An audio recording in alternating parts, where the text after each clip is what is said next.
if it's not dealt with, isn't just about kids having to deal with it. It becomes adults having to deal with childhood trauma, right? Yes, So, and that is generational in its effect, right? yes. Because then you have parents raising kids who have their own emotional trauma that they're now accidentally, but they're spilling it out onto their own children.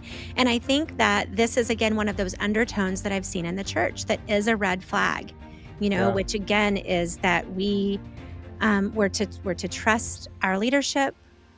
Trust above suspicion is one of those things that they say, and I think that let's not relabel curiosity with as suspicion, right? Like Yeah. I think we have to be really careful with that. One thing I want to come back to because I kind of skipped past it was the flipping tables piece of that. Yeah. Um, because I don't naturally lean towards I don't just walk around flipping tables. In fact, I'm kind of in the business of helping people regulate and find a space of calm, right? And Yeah. homeostasis inside their body in the midst of a crisis. So I'm not looking to add to that for anybody. Yeah. But what has happened is I think about Jesus drawing in the dirt, right? I think about Jesus making a whip, like the time that it took for him to sit and manufacture a whip. What was he processing through? What was he thinking about? How was he helping to regulate himself? What was he processing and looking at and considering and evaluating and assessing?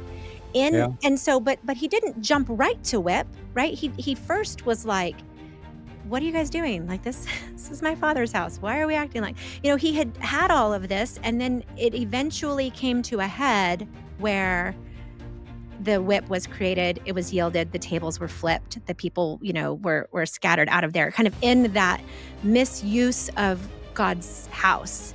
Yeah. And that is sort of where I'm at right now, is that I didn't just wake up one day and decide that I was going to flip over some tables.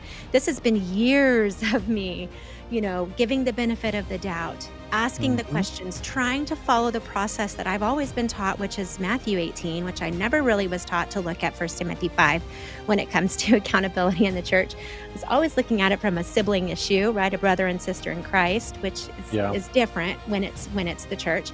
And that's always the way that I was taught to look at that. And we did all of that all along the way. Yeah. Forgiveness, grace, mercy. And in fact, I don't think that I would have been in a place where I would have even been willing to be obedient and start flipping tables if I were not also in a place of forgiveness, right? Yeah. I'm not That's doing any of this hard. out of anger. Yeah. So one of the things you talk about is giants. Mm, You've said that a couple times, and we've kind of hit on that just a little bit. But one of the things that I think of when you say that, and I want you to kind of elaborate on that in a moment. But what I see is so often you're not talking about necessarily people.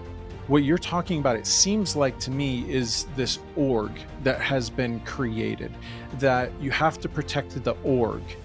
Because if the org, known as the organization, right? We're not talking about like Star Trek type stuff.